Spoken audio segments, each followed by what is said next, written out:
Hello, everyone. Thanks for joining us on the Nerd Buffet podcast where we are hungry. I'm Tommy. And I'm Jake.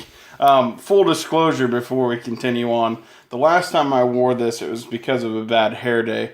Today it is to celebrate America.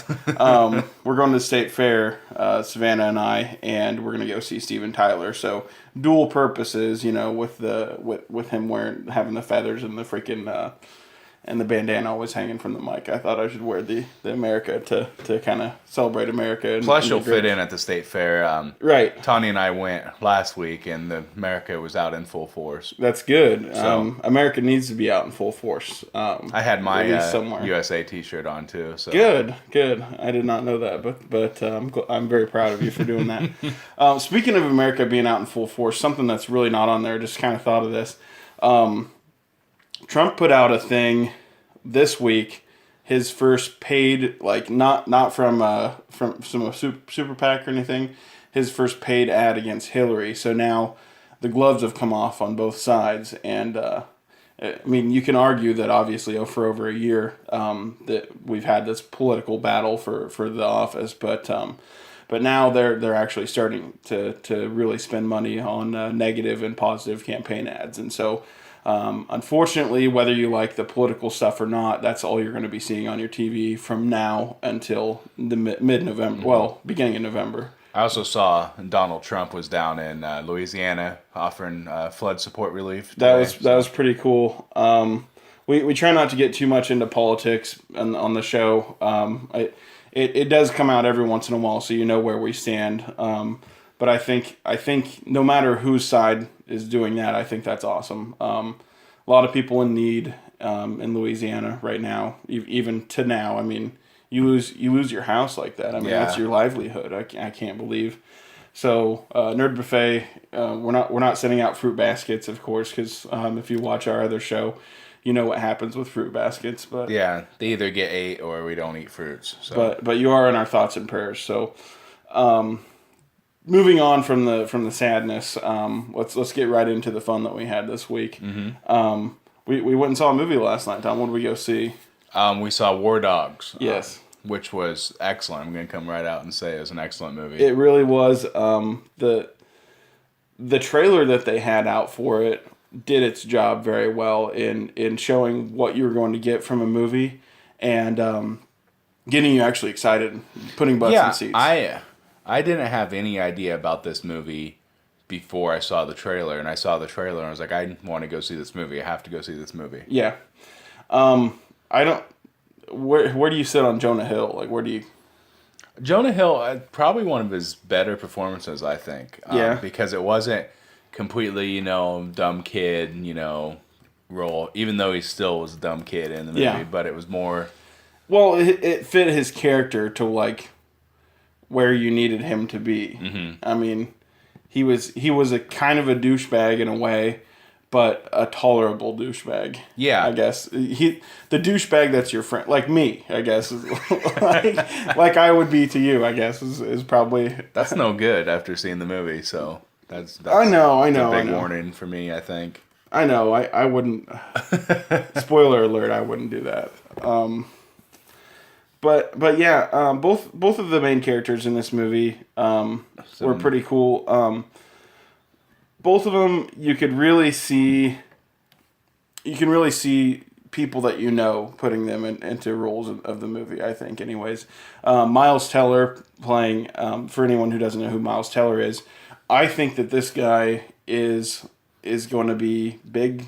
Well, going to be just continue to be bigger and bigger. He's been in a few movies, getting more and more like big blockbuster roles.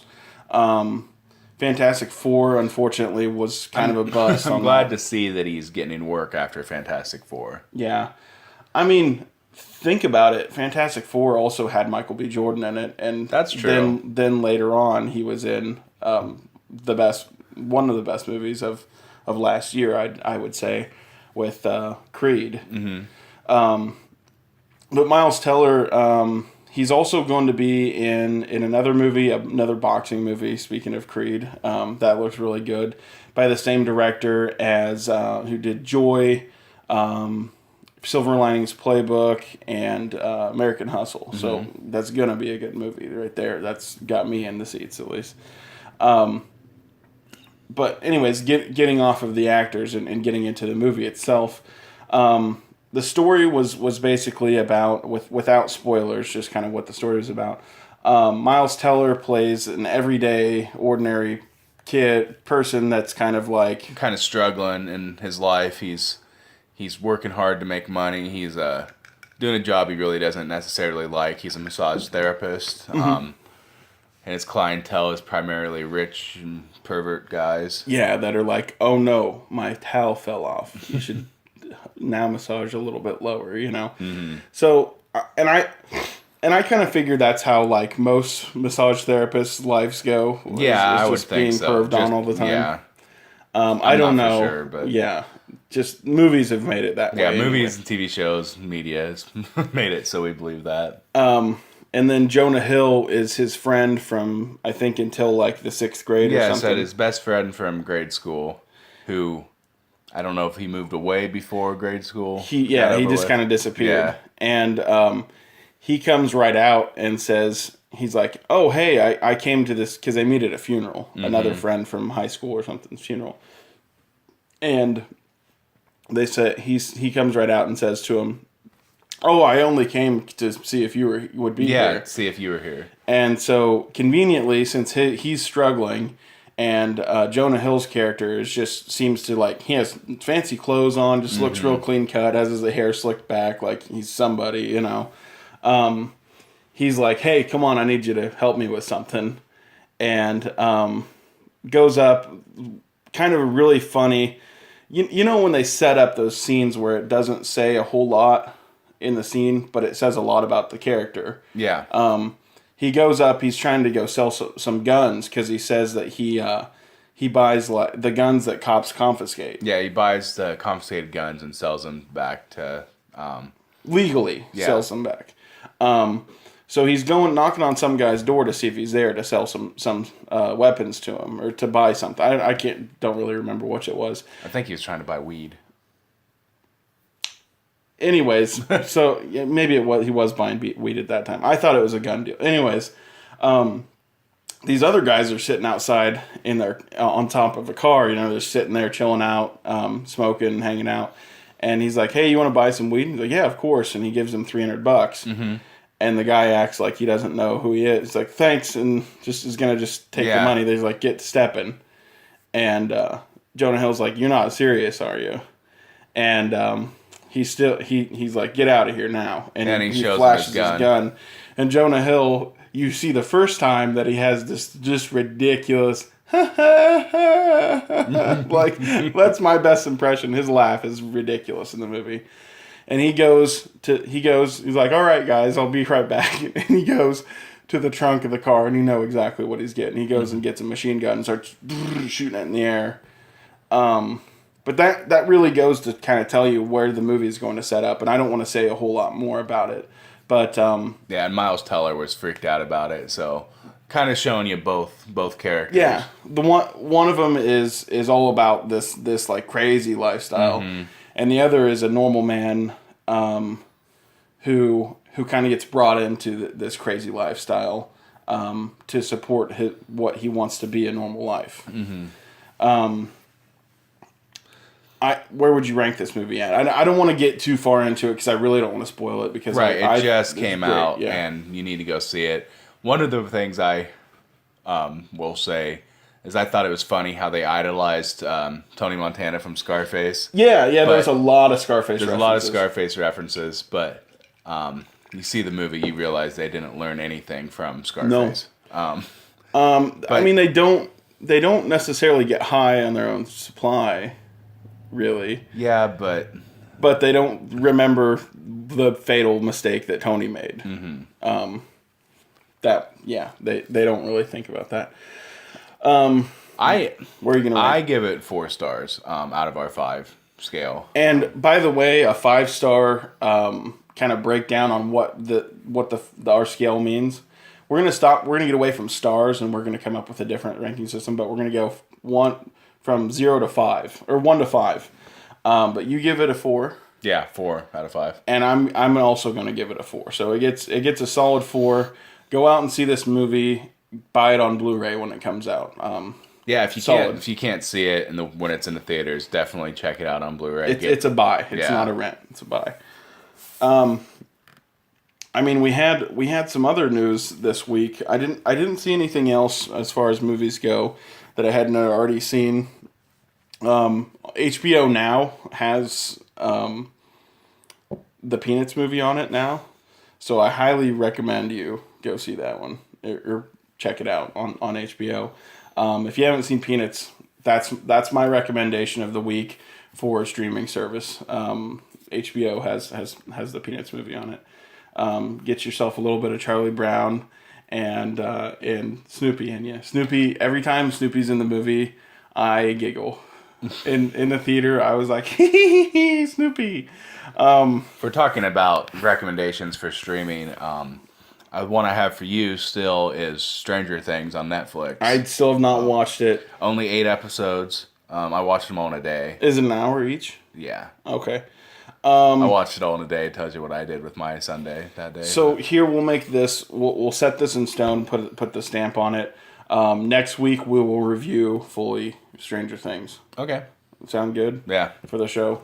I don't know if we'll break down episode by episode, but we'll try to talk about the best things that happened. And should we get into spoilers next week? Yeah. You guys watch it too. I'm gonna watch it and we'll all talk about it next week. It's been long enough.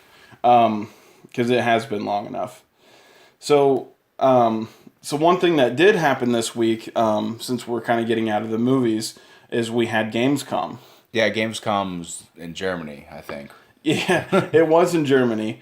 A lot of the news and stuff I've watched for it was all in German, so I just assume it was in Germany. And I did listen to IGN had like live coverage of, and I was kind of like listening to that as much as I could this week. One of the things that they showed that I missed actually until today was Metal Gear. I don't know if it's 5, like a DLC. It's not. Or if it's Metal Gear just Survive, but the V definitely turns itself into a 5. Yeah. Roman numeral. Because it's like a spin-off. From what I can tell, the first time Mother Base was destroyed, there's some sort of... I do believe Mother Base has been destroyed before that too. Before that? Yeah. I don't know anything. The first time Mother Base was destroyed in Metal Gear Solid 5. Yeah, and here's actually the first time that it's destroyed after Ground Zeroes. Okay. That's where you're confusing it. So this game looks like it takes place in between Ground Zeroes and 5. Because I don't want to confuse any like hardcore Metal Gear fans, because I think it gets destroyed in Peace Walker also. So you have to build it up. Okay. Yeah, I'm sorry. You're like, how dare you? How dare you come at me with this knowledge? No. But anyway, one of the times that Mother Base gets destroyed, when Big Boss and Revolver are getting after they get paws out of the... Yeah, they're flying away, and they leave a lot of the Diamond Dogs behind. And it looks like you play as one of those Diamond Dogs soldiers that get somehow sucked into an alternate dimension with the rest of Mother Base and everyone else that was there. And then when you're in this other world, it's like desolate and there's monsters and you got to try to survive, from what I understand. Yeah. From what I could see from the 2-minute trailer. It doesn't show a whole lot, but it looks a lot like 5. Like you said, yeah, it's a spin-off of 5 or whatever. Sounds like to me it's going to be a co-op game. Okay. I mean, that'd be fun. If you got it, I would get it. I mean, that's kind of where I stand on a lot of co-op games. I'm not just going to go out and get it unless a friend of mine's getting it. Yeah, I get that. But where I sit with this, I absolutely loved Metal Gear Solid 5. It is the closest thing I could give. This is the closest I could come to not giving something a 5-star rating. Like, it gets a 4.5 just because it's not finished. Up until that point. And that's something else to talk about. This is the first Metal Gear game without Kojima being involved. And a lot of people are just crapping on this game Metal Gear Survive. They're crapping on it already because of the way Konami treated Kojima, and they didn't allow him to finish 5. You know, they were like, "We need to get it done. We need to get out of the door. There's a we whole don't like your third ideas. chapter. Yeah, we don't like your ideas, so we're gonna change a bunch of stuff." So 5 was good, but it could have been so much better if Konami allowed Kojima to have free reign. The game that's presented, I'm not gonna say like the way Tom said it. I don't necessarily. I don't know if I agree with 5 was great. It was fantastic. It just wasn't all the way like. It's like if somebody promises you an apple pie and they do give you an apple pie, but there's a slice missing in it. I guess is the best way.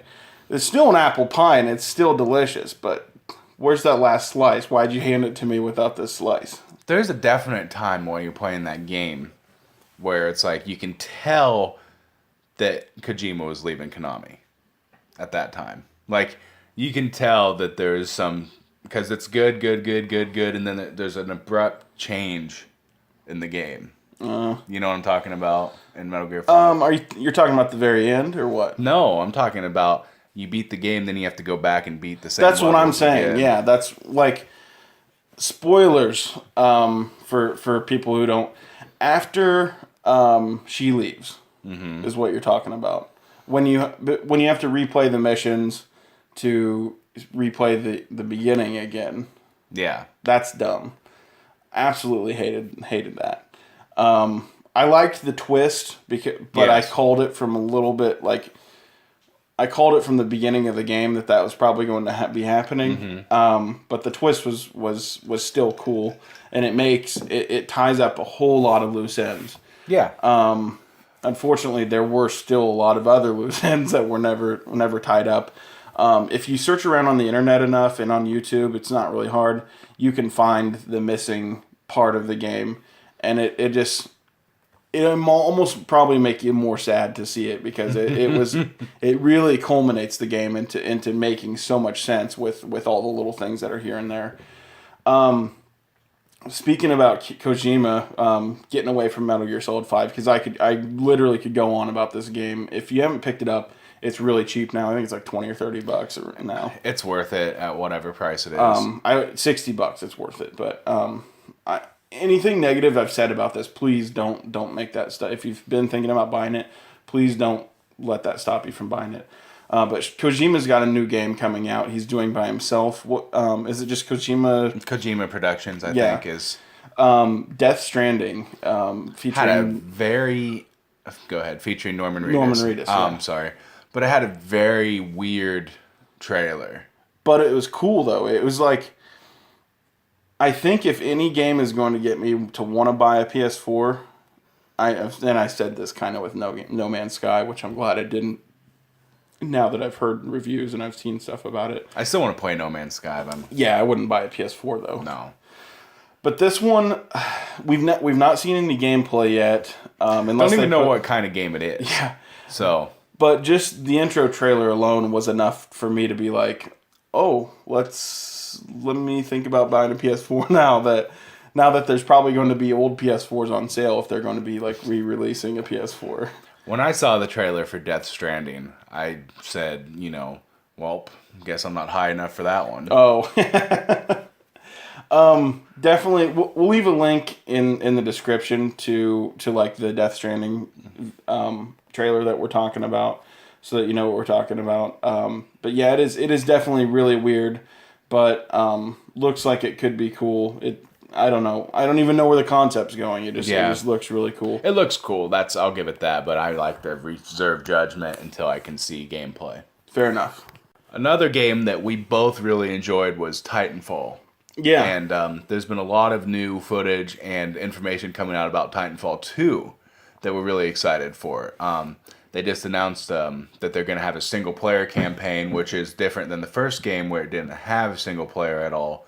It was only online, and it was still great without the single-player campaign. What do you think about... The trailer, the very first trailer that they showed at E3 got me excited. I mean, I was already excited about Titanfall 2 happening in the first place. I didn't even know that they would add in single player, even though, I mean, I hoped they would.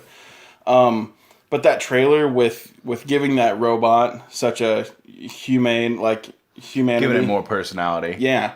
It really made it really cool.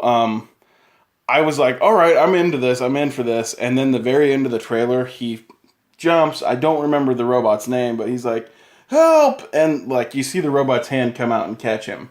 And I was like, all right, that robot's going to make me cry if it dies in that game.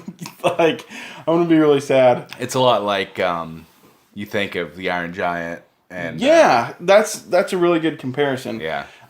If it says Superman, I will just pause the game to cry. The first game was really cool. It was a really cool experience for me because I remember thinking about buying it, and I never did for the longest time.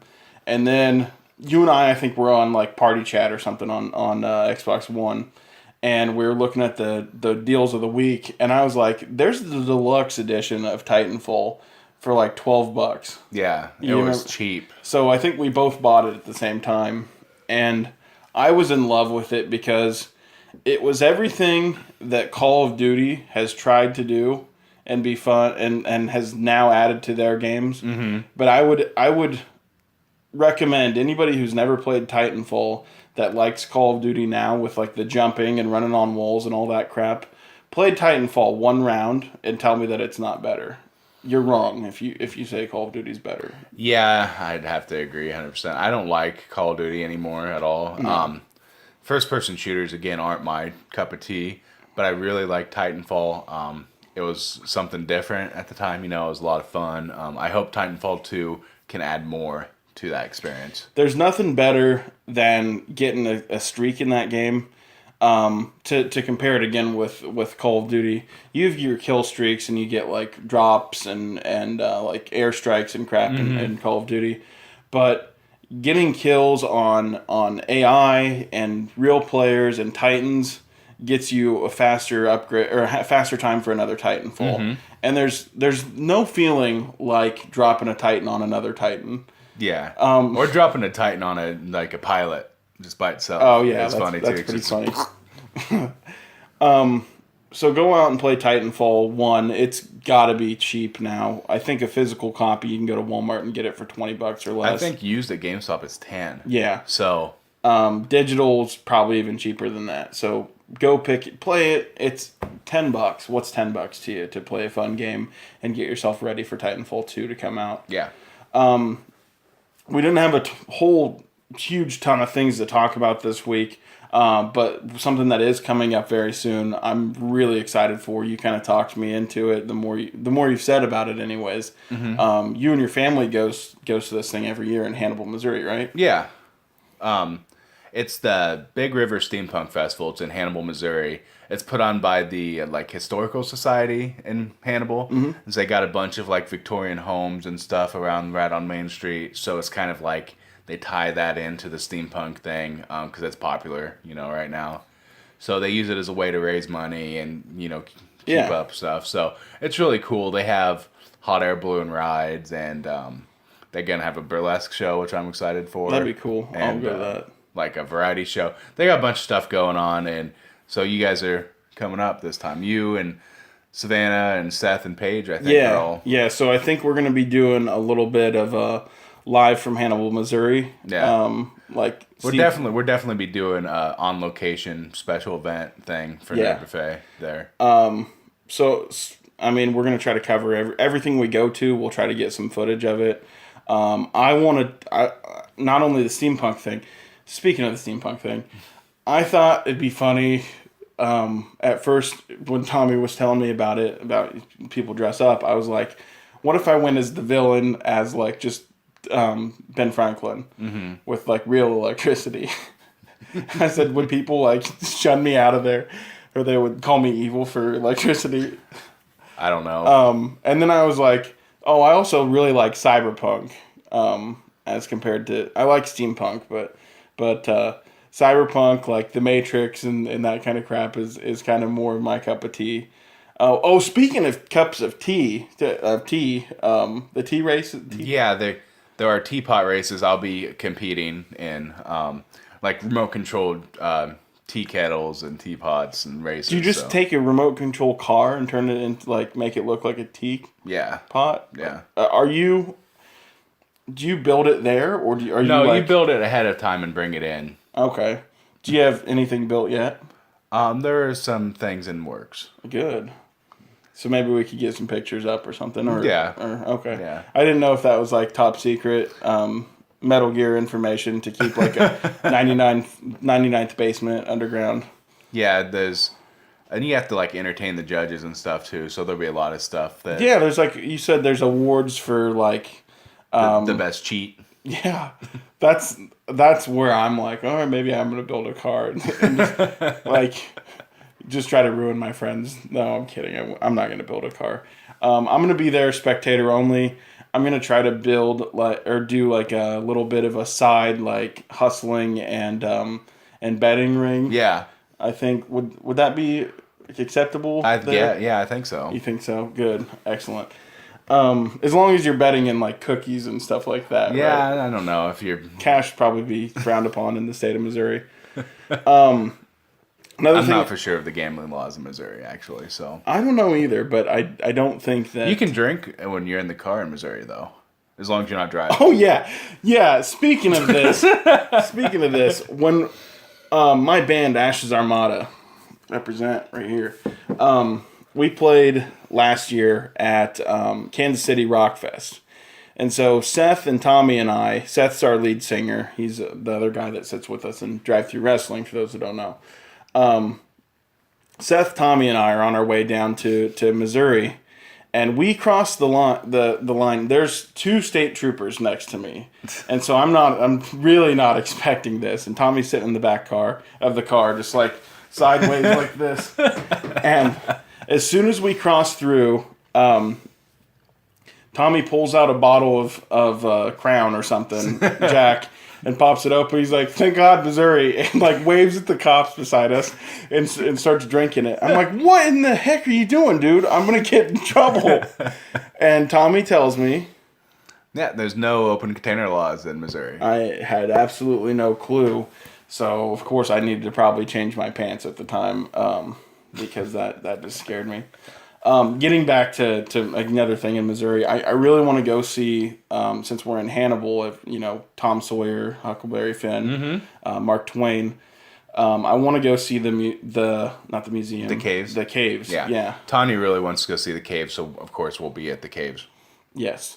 Hopefully we don't fall in where Injun Joe fell in. They actually do like a story. They tell you like this is where, Tom and was it Sally? I don't remember the girl's name. I don't remember her name either. This is where they meet up and made out or whatever, and like this is where Injun Joe died, and like that's pretty cool. I've been to it once before when I was probably like 6. Mm-hmm. I've been to I've been to Branson before, but I've been to Hannibal, Missouri a couple times. The younger time when I was there, the first time I don't really remember too much. I remember seeing some of the like stalactites, whatever, and there's like writing on them or something. A lot of really cool stuff there. So we're gonna have a lot of stuff to share with you, and hopefully it's up to snuff. What have we been up to lately? Have you been playing any games? Have you been doing anything? Well, my Xbox One is dead. Oh yeah, as we ended last week, with Tom asking, will I watch Godfather 2 or 3? Yeah. No, I didn't. Will your Xbox be fixed? No, it wasn't. So the answer is no. Big no on both of those. So I really haven't been playing much. I've plugged in my Wii U finally. Mm-hmm. Been playing Mario Maker, which you loaned me a little bit a year ago. Yeah, you finally played it.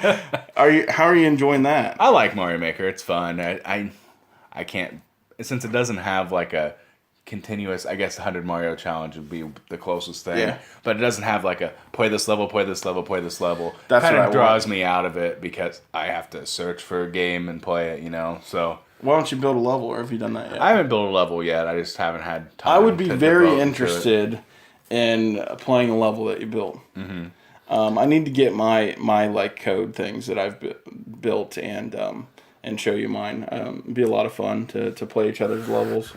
I started playing Ratchet and Clank Future, the first Future game. I had never played a Ratchet and Clank game, and now that I've like halfway through this one, this is the first, like I said, first one on PS3. I'm like wanting to collect all of the Ratchet and Clank games so that I can play every one. Whole lot of fun. Have you played any of them before? I played the ones on PS2 a little bit, but never a lot. I absolutely love the humor in the game, and kind of like the mix of it being an action like shooter and a platformer too. Mm-hmm. I think that's really cool. Haven't ever played a game that I can really compare to that one. Maybe a little bit of Jack and Daxter from PS2 is kind of like that in a way, but I think of those two together. Whenever I think of one, I think of the other. Were they both Naughty Dog? I don't know. I know Jack and Daxter was. I don't think Ratchet and Clank is. Okay. I don't know why I'm thinking Ratchet and Clank is. So now, of course, with that, like with anything, once I start sucking up information of something, I have to have all of it. I think that's probably what turned me into a nerd in the first place. Mm-hmm. But now I'm like ready for the movie to come out on Blu-ray so I can at least rent it and watch it, even though it didn't get really good reviews. There was a Ratchet and Clank movie? Yeah, it's like theatrical release and everything a few months ago. You didn't know about that, did you? Nope. That's why it didn't do very well, because there was absolutely no campaign. Yeah, it was like it looks like the video game. Oh, okay. That's why they re-released the first game on PS4. Did you at least know about that? I knew that, but I just figured because they re-release so many games all the time, HD collections and whatnot. I believe the releases coincided. Yeah. Speaking of re-releases, there's been a pretty big trend of developers that don't have the rights to their original games making games that are exactly the same. Like Mighty Number 9. There's a Castlevania one. From Gamescom, there was some gameplay footage of Yooka-Laylee, which is Banjo-Kazooie. Yeah, and I'm excited for that because I'm one of those people that's on the bandwagon of screw Rare, because they've, ever since Microsoft got their greedy hands on them, they've just kind of ruined Rare. We used to have great games like Donkey Kong, Donkey Kong Country, 1, 2, and 3. We had Donkey Kong 64. We had both of the Banjo games. We had Conker. I could keep going on, actually, now that I think about it. We bought the 30 Rare game. Replay. Yeah, Rare Replay was great. That's the only good thing they've done, but it's because they're re-releasing games from before. But get to what you were getting at. No, I was saying a lot of the developers from old Rare that worked on Banjo-Kazooie have come out with a game called Yooka-Laylee, and it's exactly the same as Banjo-Kazooie, almost to a T, except for the characters. You play, instead of a bear and a bird, you play as a gecko and a bat. Which I had seen, like, before I had heard that it was not them. I thought it was Rare, and I was like, why don't they just make this Banjo-Kazooie? Yeah, it looks the same. Yeah, you're collecting feathers instead of puzzle pieces, I think, or instead There's of honeycombs. Like honeycombs that they walk into at the end of the trailer. Look exactly, like so many things look exactly the same. They use the same font, the same way the characters talk, all that. It looks like what Banjo-Kazooie 3 should have been. Yeah. Yep. Because I'd never played it. I've just seen and heard. Have you played the? I played Nuts and Bolts for an hour. Not even. Oh my god! Because it was on Rare Replay. It just looks awful. I don't know why they did that with it, but I don't think it's as bad as people make it out to be. Well, it's just not Banjo-Kazooie. Yeah. Why would you do that? Yeah. So I'm really excited for that. It had a Q1 release date. It doesn't say an exact. Q1 2017. So that'll be something that we most definitely will be reviewing when it comes out. Most definitely will be buying. I haven't pre-ordered a game in a long time, but that's one that I could actually see myself pre-ordering and picking up the day of. A lot of fun. Oh, and something that I was like, when I was discovering how much it was like Banjo-Kazooie, even down to like when they're talking to each other, wah, wah, wah, wah, wah, wah, wah, wah, wah. I mean, It's all Banjo-Kazooie. Yeah, the bat breaks the fourth wall and is very sarcastic and like demeaning to the characters, so just like Kazooie was. And how do they not get sued for that? I don't think it's technically. It's not the same exact properties. They're not using the characters. I don't think you can have a patent on gameplay. I'm not for sure on that. I mean, look at all the Grand Theft Auto clones. So. Okay, shit, fair enough. If it can be, if it can just be a Banjo-Kazooie game and we're not being tricked by what we see and it's playable, you know, I think that this game will do well, especially because it's an indie company, isn't it? It'll do very well, yeah. As long as it's good. I mean, Mighty Number 9 people were so excited for, and the game wasn't good. Well, they also like were kind of jerks to their fan base to begin with. I don't know. Please let this game be good and put a little bit of money into marketing it so that it doesn't just have word of mouth to run off of. I want to see commercials for it on TV. Yeah.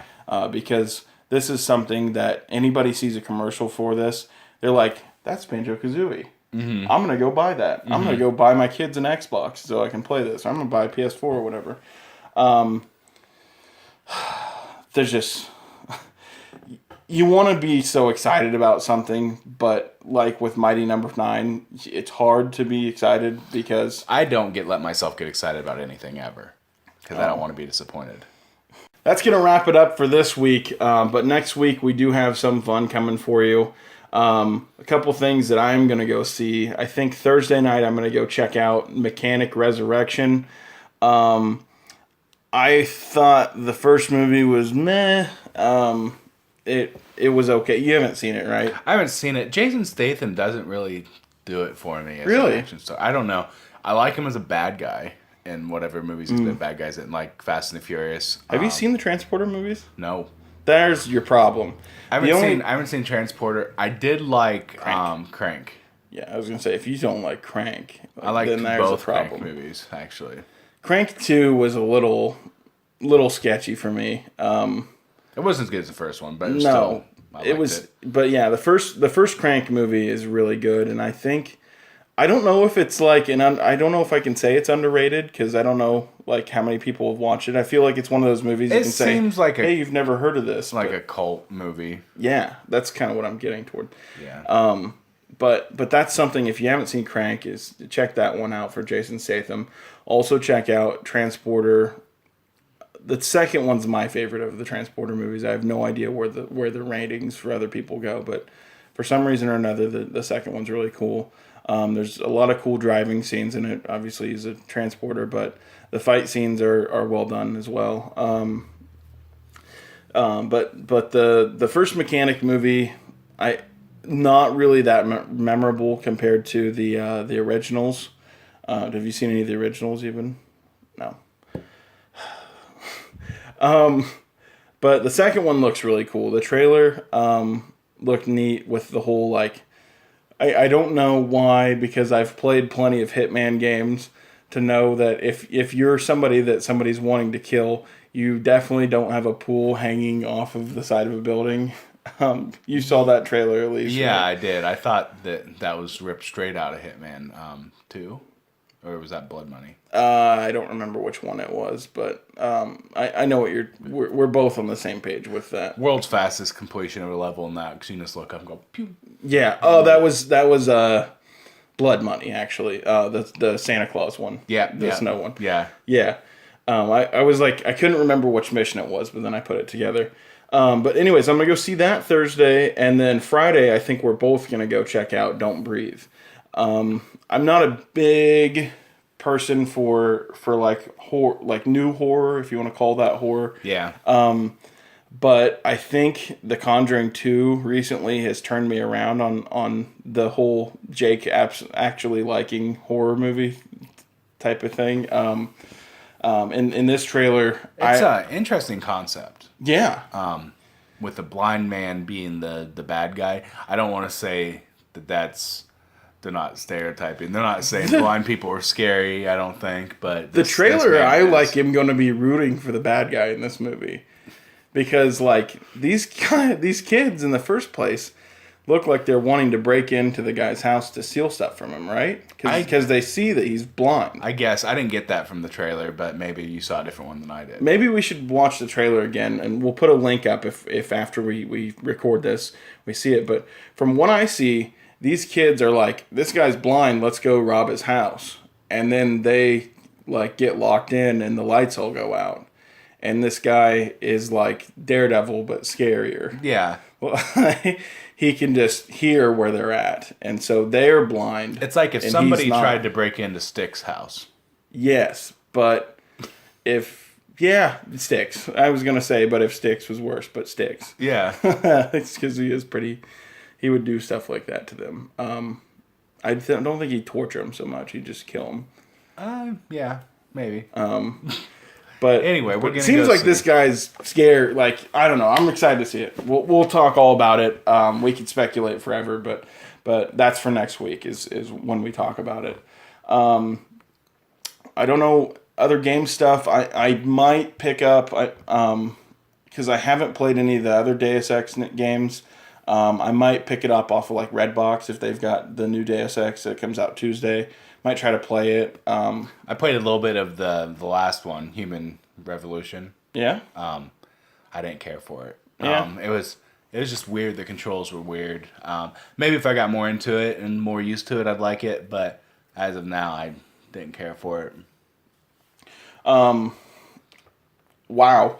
So I'm just looking here at Rotten Tomatoes. Speaking of all these movies coming out, 9 Lives, the Kevin Costner movie. Yeah. Kevin Costner. Kevin Spacey. Yeah. Not Kevin Costner. Kevin Spacey movie, 7%. Cool. Made $3.5 million. Wonder how much it cost to make that movie. I don't know. Probably more than that, I would suppose. Just losing all of the money. And then Kevin Spacey will just have to go back to building houses of cards. What is it he does on that show anyways? Just kidding. I'm kidding. I'm absolutely joking. Calm down. That's going to do it for this week, though. I've been Jake. And I'm Tommy. Return the slab. Return the slab. Oh, this is always my least favorite time of the week. When the video ends, that means I have to go to bed and get ready for work in the morning. It's okay, Jake, because you could always subscribe to the YouTube channel and be alerted every time the new videos come out. Really? Yes, you could also like the channels and follow us on Twitter at Real Nerd Buffet and get on Facebook and follow us. What? Oh my God, I'm going to do it right away. And you should too.